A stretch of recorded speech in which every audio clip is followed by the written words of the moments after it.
Ubutumwa bwa Clarisse Karasira, indirimbo nshya, amateka ye, ibyo nibyo tugiye kugarukaho. Ikaze ndi umugaragu w'ibyegeranyo n'amakuru Bero TV Happy, ngiye kubagezaho amateka y'umuhanzi wakunzwe akigarura imitima ya benshi mu Rwanda, ariko ubu ngubu akaba aherereye muri Leta Zunze Ubumwe za Amerika.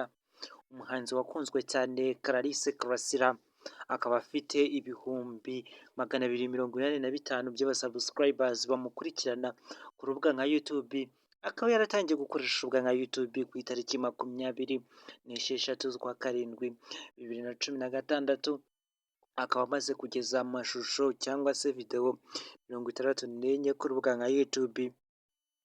Akaba amaze kurebwa na miliyoni 44 za views miliyoni 44 ni abantu bamurebye. Clarisse Karasira ni umuhanzi wagiye ukora indirimbo zitandukanye, haza icyomoro n'izindi zitandukanye, ariko uyu munsi wa none akaba yagaragaye ku rubuga n'umugabo we baganira, bageza imishinga ku bantu babakurikirana.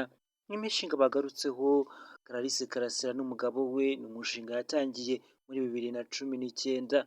uyu mushinga akaba yaranditse ibitabo byinshi cyane, akaba akora n'uturirimbo twita ku bana kugira ngo tubarere hamwe n'udutente. Uyu ni umushinga yatangiye kare, uyu munsi wa none akaba yagaragaye ku rubuga nka YouTube ashishikariza abantu, ari n'abashimira cyane, we n'umugabo we babashimira bati mwarakoze kudutera inkunga. Uyu ni umushinga, uyu mushinga rero yahinduye izina akaba yitwa Mama Kwanda. Uyu mushinga niko yitwa, akina muri utwo dukomedi tw'abana n'udutente, bamwita kwa Mama Kwanda. Uyu mushinga rero mu kuwutegura kwe ngo akunda abana, akiba mu Rwanda ngo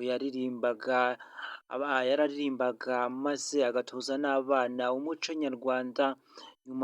Nyuma nuko yagiye abivamo nyuma yo kugera hanze, ariko ubu akaba akibikomeje. Niba wageze hano, kora subscribe, like, comment, ibyifuzo n'ibitekerezo ni ingenzi.